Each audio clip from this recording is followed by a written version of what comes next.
Preview.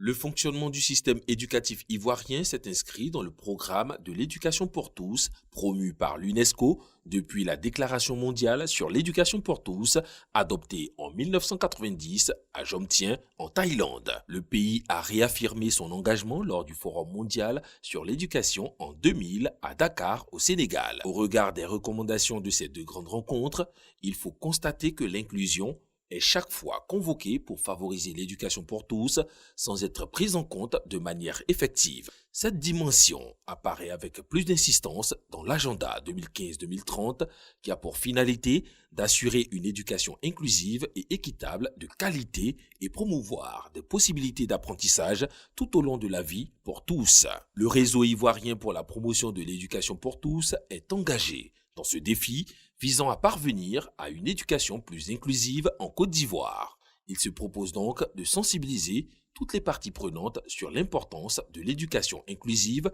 et vous invite à suivre ce documentaire. Je suis Nielou Paul, président du conseil d'administration du réseau ivoirien pour la promotion de l'éducation pour tous, qui a pour mission de défendre l'éducation tant en milieu urbain qu'en milieu rural. Notre organisation, le RIPPT, qui est une organisation de la société civile qui œuvre dans l'éducation, qui a pour mission d'informer, de sensibiliser. Nous sommes un peu le porte-voix des populations.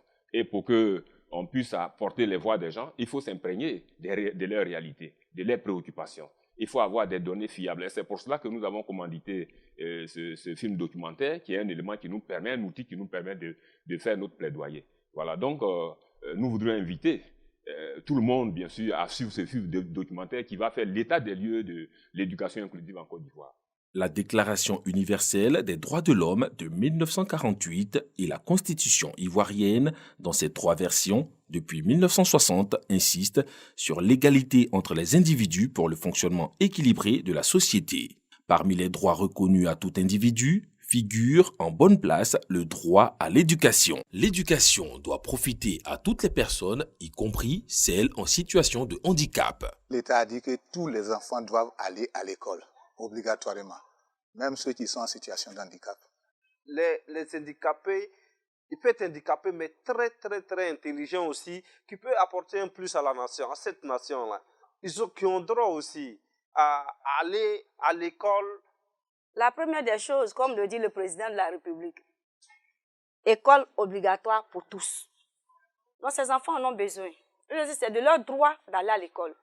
La Côte d'Ivoire a pris un décret pour la politique de scolarisation obligatoire. Et cette politique de scolarisation obligatoire incline donc l'État de Côte d'Ivoire à prendre en compte tous les enfants, quels que soient leurs besoins, quel que soit leur handicap. Comment se définit l'inclusion en milieu scolaire? Que signifie l'éducation inclusive? Comment fonctionne cette éducation inclusive? Avec le projet École intégrative, tout était catégorisé. Les handicapés, les enfants handicapés étaient formés dans des structures spécialisées. Avec cette formation dans ces différentes structures spécialisées, l'inégalité ou la différence était toujours patente. Mais au jour d'aujourd'hui, le concept d'éducation inclusive est d'actualité. Parler d'éducation inclusive va s'inscrire dans la thématique globale de l'éducation pour tous. Donc, si on veut promouvoir l'éducation pour tous, il faut que nous ayons un système éducatif qui soit adapté à accueillir tout le monde. C'est dans ce sens-là qu'on parle d'éducation inclusive. Raison pour laquelle l'UNESCO a initié cette nouvelle vision qu'on appelait éducation inclusive pour prendre en compte tous les enfants, qu'ils soient handicapés ou pas, et mettre ensemble les enfants handicapés avec les enfants hand-griffe valides dans un même espace de formation. Une école inclusive est une école qui est d'abord juste, c'est-à-dire qu'elle facilite l'accès à tous les enfants, quelle que soit l'origine sociale de leurs parents, quel que soit leur état d'intégrité physique, quelle que soit toute autre considération. L'école inclusive signifie que tous les enfants qui sont en âge d'aller à l'école à 6 ans, sans aucune distinction, puissent avoir accès à l'école. Une école inclusive, c'est également une école équitable. C'est une école qui offre l'égalité des chances à tous les enfants.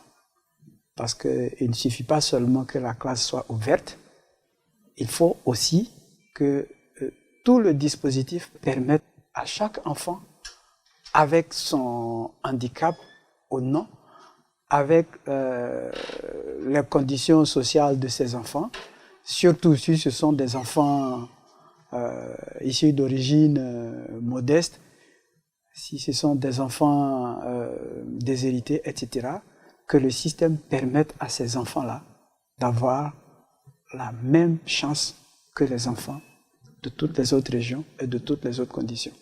On ne se focalisera pas sur l'apprenant qui va faire des efforts pour s'adapter au système, mais le système qui évolue pour prendre en compte les besoins spécifiques de chaque apprenant. En gros, on dirait que l'éducation inclusive, c'est pas l'enfant qui doit s'adapter à l'école, mais c'est l'école qui doit s'adapter aux besoins de l'enfant. On distingue en Côte d'Ivoire 7 types de handicap: sensoriel, sourd et non-voyant, psychique, intellectuel et mentaux, moteur, mobilité réduite, albinos, bègue, sourd-aveugle, petite taille, moins de 1,30 m.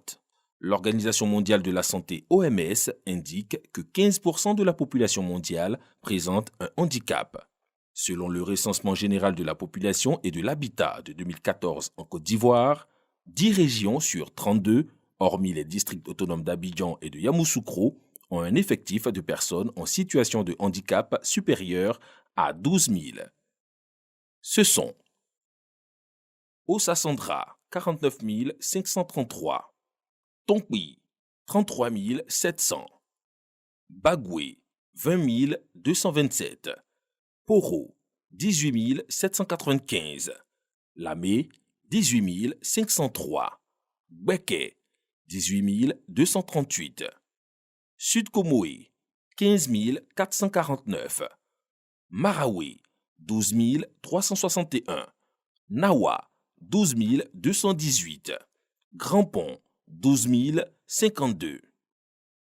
Quelle est à ce jour la situation de la scolarisation des enfants d'âge scolaire portant un handicap dans les établissements scolaires en Côte d'Ivoire? Quel est le contexte de la demande et de l'offre d'éducation inclusive en Côte d'Ivoire? 12 régions sur 32, hormis les districts autonomes d'Abidjan et de Yamoussoukro, ont un effectif d'élèves en situation de handicap supérieur à 600. Ce sont le Gontougo, 1618, Ossasandra, 1153, Go, 1103, Agnébitiassa, 1018, Nawa, 995, Gbeke, 938, Sud Komoé, 912, San Pedro, 862, Lodjibois, 637, Poro, 637, Indénié-Yuablin, 625 et Maraoué, 625. Le système scolaire parvient à intégrer seulement 12% des enfants en situation de handicap âgés de 0 à 15 ans. L'éducation des enfants en situation de handicap est assurée par l'État à travers le ministère de l'Éducation nationale et des ONG qui soutiennent ce programme d'inclusion scolaire en développant des actions pour améliorer la scolarisation d'enfants en situation de handicap dans les écoles ordinaires. L'école des sourds-muets, en quelque sorte, est arrivée à Bouville et puis donc je suis allé l'inscrire là-bas. Mais aujourd'hui, elle n'est plus dans cette école. Elle est venue maintenant dans l'école qu'on appelle école inclusive. Voilà. Et ça marche très bien. Je suis fier d'elle. C'est quelques enfants on prend et puis on envoie dans une école publique. Et puis ils suivent les cours avec les élèves de CP1. Et ces mêmes enfants vont au CP2. Et au fur et à mesure, quelques enfants. Je me demande bien si les premiers élèves de l'école inclusive même sont arrivés au CM2. La situation est en train d'être améliorée. Sinon, au moment de la création de notre structure, les enfants albinos n'étaient pas scolarisés. Parce qu'ils étaient cachés, ils n'étaient pas scolarisés. Même jusqu'à aujourd'hui, à l'intérieur du TI, à Abidjan, certainement, ça va. Mais à l'intérieur du TI, jusqu'à aujourd'hui, les parents hésitent à faire scolariser leur enfant. Il y avait une seule école que nous tous on connaît qui est à Yopougon. Mais comment se fait-il qu'il y a une école même à Bobo ici et puis je ne suis pas informé? Ils ont dit, ah, ici, ce n'est pas une école en tant que telle, mais c'est une ONG. On essaie de les cadrer, de leur apprendre la langue des signes. Notre objectif, c'est de faire l'alphabétisation avec les personnes sourdes qui n'ont pas eu la chance d'aller à l'école et aussi les enfants sourds qui ont l'âge d'intégrer le projet éducation inclusive. Nous les préparons pour ce projet-là. Et ces enfants-là, nous sommes à la 3e promotion aujourd'hui. Nous avons jusqu'à 11 enfants sourds qui ont pu intégrer le projet. Arrivé à un certain moment, lui-même nous embêtait. À la rentrée, quand il voyait ses frères se préparer pour aller à l'école, il voulait aussi partir. Donc, ils m'ont dit que la première expérience, c'était à l'école Agbekwa ici, et qu'il fallait insérer les enfants malentendants avec les autres pour qu'ensemble, ils puissent apprendre la langue des signes. Et c'est ce qui a été fait. Je pense qu'à la rentrée, il va faire la classe de CE1 voilà, à l'école Agbekwa ici. Cette expérience avec les enfants en situation de handicap, c'est depuis 2013. Je venais d'arriver et on m'a dit qu'il y avait une formation à l'école des sourds. Donc, il devait commencer par le CE1. Comme j'étais au CE1, j'ai fait la formation avec les techniciens. Et depuis lors, je suis dans le projet. D'abord, les élèves de CE1 pour la première année. L'année suivante, on a formé tous les maîtres de l'école. Donc aujourd'hui, nous sommes à peu près à une centaine d'élèves. Et ça passe du CE1, CE2, CM1, CM2. Nos premiers élèves sont déjà au collège. Depuis que nous avons mis en œuvre le projet d'école inclusive, nous étions d'abord sur 5 écoles à Yopougon. Nous sommes désormais sur 27 écoles, réparties dans 9 directions régionales sur le territoire national. À ce jour, ils sont 46 en train d'être préparés. À côté des 46, nous avons, dans les 27 écoles que j'indiquais, nous avons 332 élèves sourds-muets ou malvoyants, parce que depuis 3 ans, nous avons intégré également les malvoyants dans les écoles ordinaires. 332 élèves qui sont intégrés dans les salles de classe ordinaires. Pour le secondaire, nous sommes à la 3e promotion. La première cohorte est en classe de 4e. Ils sont toujours 12, parce qu'ils étaient 12 à être admis à l'entrée en 6e. La deuxième cohorte en 5e, ils sont 13. Et puis la dernière cohorte, celle qui est en 6e, ils sont 26.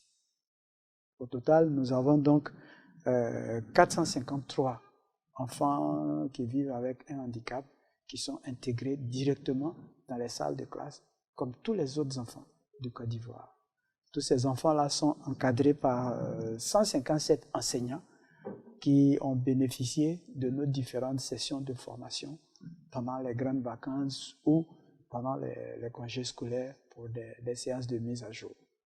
Les données montrent que le système scolaire ivoirien accueille de plus en plus d'enfants présentant un handicap dans les écoles ordinaires. L'effectif des élèves en situation de handicap dans le primaire est passé de 9 448 à 12 666 entre 2014-2015 et 2017-2018, soit une augmentation de 1,34% en 3 années scolaires. C'est important qu'on pense à scolariser ces personnes sourdes-là, parce que parmi les personnes en situation de handicap, c'est des personnes beaucoup qui sont ignorées dans les prises de décision, surtout au niveau de l'éducation. Parce que vu que le handicap est invisible, il n'y a pas trop de personnes qui connaissent la langue des signes. Donc ça fait que beaucoup de fois, ils sont ignorés. L'enfant albinos a le même droit que tous les autres enfants. Donc, il faudra qu'ils aillent à l'école, il faut qu'on les scolarise. La personne en situation de handicap a droit à l'éducation. C'est la seule garantie pour lui de s'en sortir dans la vie. Et lorsqu'une personne handicapée n'a pas d'éducation, il est amené à aller mendier. Et c'est pour cela même que je m'avais demandé aux parents qui ont des enfants en situation de handicap. L'occasion est venue. Ici à Beauville, il y a une école pour ces enfants-là. Mais dites-vous, depuis que moi, ma fille est rentrée là-bas, on nous demande de sensibiliser les parents qui ont ces enfants-là. Mais d'autres cachent ces enfants. D'autres cachent ces enfants. Mais nous continuons à faire la sensibilisation. Et que vraiment, c'est une bonne chose, c'est une bonne politique. J'encourage cette politique-là. Après le CAFOP, j'ai suivi une formation à l'école des sourds. Dans ma classe, il y a les enfants entendants et il y a aussi les enfants malentendants. Le système consiste à mettre tous ces enfants au même niveau de compréhension. Donc, j'exhorte mes collègues à intégrer ce projet de formation de langue des signes pour une meilleure prise en charge des enfants en situation de handicap. Les handicaps moteurs et sensoriels sont les plus fréquents chez les élèves des écoles primaires. Les efforts de sensibilisation méritent d'être renforcés en raison de la stigmatisation persistante. Au début, c'était difficile. Il y a des parents d'élèves qui ont enlevé carrément. Ils ont retiré les enfants de l'école. Ils disent qu'ils ne peuvent pas comprendre que les sourds-muets aient leur école. Et puis, on vient les mélanger avec leurs enfants qui ne sont pas malades, d'après eux. Souvent, par rapport à son handicap, il y a des enfants qui le provoquent. Et là, vraiment, il a une colère. Il a eu même à blesser certains enfants qui sont venus même se plaindre ici. Bon, c'est pas facile, hein, étant parent, quelque part ça frustre, mais qu'est-ce qu'il faut? Nous ne pouvons rien. Un jour, j'étais là au travail, là-bas, un monsieur, c'est pas un enfant, un monsieur qui se permet de limiter, bon, les cris qu'il fait, il essaie de parler là, qui essaie de limiter. Je vois ça en moquerie. J'ai essayé de garder ça comme ça, mais finalement, je lui ai dit, monsieur, arrêtez ça parce que moi, ça me frustre. Les regards, on n'en parle pas, mais comme bon, nous, on ne s'en occupe pas. Sinon, les regards, partout, on va attirer l'attention. Ah, voilà une telle, oui, voilà, son enfant est ceci, son enfant ne parle pas. Ça, on est habitué à ça. On est habitué. Le regard des gens, moi, je fais fi de ça. Sinon, ce n'est pas facile. Les parents cachent les enfants parce que on trouve qu'ils sont marginalisés. Et certains parents se disent que pourquoi naître un enfant albinos à l'école alors que nous avons un problème d'acuité visuelle, nous avons un problème de ton. Donc on se dit pourquoi il faut naître un enfant. Qu'est-ce qu'il va pouvoir faire? Est-ce qu'il pourra suivre? Est-ce qu'il pourra être accepté à l'école? Cette nouvelle approche d'éducation évolue, mais connaît de nombreuses difficultés relatives à la disponibilité des données statistiques sur la demande d'éducation des enfants en situation de handicap. La première difficulté est étonnante pour nous. C'est le nombre d'enfants qui sont touchés par le handicap. On n'avait jamais imaginé, vu le nombre de pensionnaires de l'école des sourds ou de l'école des non-voyants, on n'avait jamais imaginé l'ampleur du phénomène. Et il nous est apparu qu'en réalité, les parents de ces enfants-là les cachaient, si on peut le dire. Parce que pour eux, il n'y avait pas d'avenir. On a un enfant qui est handicapé, c'est déjà un drame en soi. Ce n'est pas la peine de le faire sortir. Il n'y a rien qu'on peut faire pour lui. Et en plus du drame personnel, on va être la risée de toute la population qui nous entoure. Ils sauront qu'on a un enfant malentendant ou sourd-muet et qu'on ne peut rien en tirer. La connaissance du langage des signes par les parents, l'insuffisance d'enseignants et de matériel spécialisé, la marginalisation entraînant l'abandon scolaire, l'inadéquation des infrastructures, le faible investissement financier de l'État, l'absence de stratégie, l'insertion professionnelle, les dispositifs inexistants pour poursuivre les études, la formation des enseignants et l'accessibilité. Il y a des écoles, l'accessibilité freine souvent certaines personnes à envoyer les enfants. Elle ne peut pas aller en classe avec son fauteuil parce qu'il n'y a pas d'espace. Si elle descend de son fauteuil, elle rampe. Quand elle a besoin d'aller aux toilettes, elle se fait accompagner par ses camarades. C'est difficile. Tous les enseignants qui sont là, un truc qu'on peut enseigner au CAFOP pour que tout le monde puisse suivre, pour que l'école soit vulgarisé au niveau des signes, il n'y en a pas. Que ce soit au collège, c'est pareil. La formation des enseignants, il n'y a rien qui est prévu pour ça dans la formation dans nos instituts, dans les CAFOP.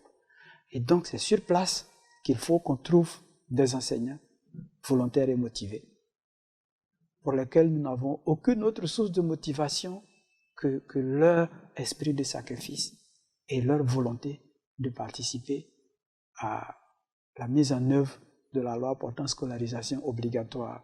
À l'école primaire, c'est relativement facile, je dis relativement, parce que vous avez une sorte d'application bijective, une salle de classe, 1 mètre. Dès que vous basculez dans l'enseignement secondaire, ce n'est plus 1 mètre qu'il faut former. À la limite, c'est tous les enseignants qui interviennent dans la salle de classe qu'il faut former. Il y a ensuite d'équipements pédagogiques, didactiques, à mettre à la disposition de ces enfants. Ce matériel s'appelle la tablette. Donc, sur cette tablette, on place la réglette et on place la feuille à l'intérieur et on écrit. Alors, on écrit avec ça. Ça s'appelle le poinçon. C'est ce poinçon-là qui nous permet de mettre l'écriture braille sur les feuilles. Même ce petit poinçon-là, on ne le trouve pas ici. De la maternelle jusqu'à l'université, en passant par toutes les bibliothèques, il n'y a aucune bibliothèque, aucun manuel en Côte d'Ivoire en braille. C'est-à-dire que tous les livres que les autres achètent à la rentrée scolaire, qu'on distribue, les manuels scolaires qu'on distribue gratuitement dans les établissements, il n'y en a pas pour les enfants non-voyants. Après le BPC ici, on a appris qu'il y a une autre école quelque part au Bénin. Ce n'est pas facile. Il dit qu'aujourd'hui, on laisse notre fille aller jusqu'au Bénin. Si on n'est pas coincé, vraiment, on ne pouvait pas le faire. Mais on veut que notre fille aille à l'école. Elle-même, elle veut aller à l'école. Alors, on est obligé de l'accompagner. L'État de Côte d'Ivoire, je pense qu'ils sont là pour tous les Ivoiriens, pour toute la population, pour le bien-être de la population. Et ces handicapés aussi font partie de la population. Alors, il ne faut pas seulement penser aux bien portants, il faut penser aussi aux handicapés. C'est des êtres humains comme nous. Ils doivent, j'allais dire, s'insérer dans la vie sociale. Je pense que le défi majeur, c'est de faire évoluer les mentalités quant au regard qu'on porte sur le handicap, dans un premier temps, et également faire évoluer nos politiques pour qu'elles deviennent elles-mêmes beaucoup plus inclusives. Donc le combat n'est pas spécifique à l'éducation en particulier, mais plus un combat pour un changement et une évolution des mentalités sur la question du handicap, et le reste va suivre. En dépit des difficultés énumérées, les performances des élèves en situation de handicap sont d'un niveau satisfaisant. Tu étais quelième. Tu as été 16e avec 6 de moyenne. Tu as été quelième. 4e. Ces résultats sont satisfaisants. Ces résultats sont bons. Non, ces résultats scolaires, en tout cas, c'est favorable parce qu'il est toujours parmi les 10 premiers. Les soumis étaient premiers. Chez moi, il y avait des premiers. À Gassi 2, il y avait des premiers. L'année passée, tu étais quelième, première ou deuxième, troisième, 12e.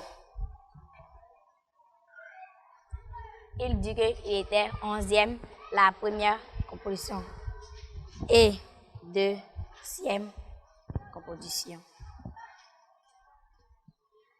Il a dit qu'il était 5e à la 2e composition. Ils sont travailleurs.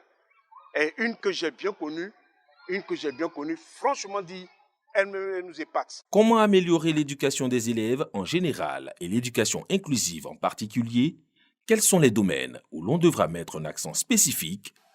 Quelle que soit la bonne volonté des bailleurs et des experts, une chose est claire, il faut que les parents qui les ont vus naître, les parents qui sont avec eux au quotidien, aient la possibilité de pouvoir dire au moins ce qu'ils vivent pour que les experts, avec ces informations, puissent à la réalité proposer des solutions assez intéressantes pour les enfants. Au début du projet, j'étais pessimiste, mais aujourd'hui, je suis optimiste. Moi, je pense qu'on doit envoyer des formateurs au CAFOP. Les enseignants du primaire, du secondaire et du supérieur, pour les aider vraiment à optimiser l'enseignement qu'ils donnent aux non-voyants, aux sourds et aux autres. Alors, on peut peut-être, par exemple, créer une filière ici à l'UNS, puisque je suis à l'UNS, permettre aux professeurs du CAFOP qui font EDHC, qui font formation scientifique, etc., de créer une branche qui va s'occuper du braille et du langage gestuel. Et donc, ces professeurs iront dans les CAFOP de Côte d'Ivoire instruire les instituteurs, de sorte à ce qu'on n'ait pas à regrouper chaque fois les handicapés dans un même endroit, parce qu'il faut qu'ils se socialisent. Lorsqu'on est tout le temps ensemble, l'extérieur nous fait peur. Nous continuons de réfléchir sur la prise en charge de la formation de tous les enseignants, ou alors quel est le modèle qui soit le plus efficace et le moins émoré pour que les enfants qui sont frappés par ces différents handicaps puissent poursuivre leur enseignement, leur formation, leur éducation. Dans la question de l'inclusion, c'est un défi pour nos communautés. Si nous conjuguons nos efforts, il va sans dire que nous pourrons gagner cette bataille pour une meilleure inclusion des personnes handicapées à la vie de nos nations. Éducation et santé, c'est la paire gagnante. C'est un tout, on ne peut pas séparer. La santé et l'éducation, c'est par ça qu'un État peut effectivement y aller. Sans éducation, il n'y a pas de développement. Donc, ce qu'on peut dire, c'est qu'on ne doit laisser aucun enfant sur le bord de la route. Tout le monde doit être impliqué dans l'éducation.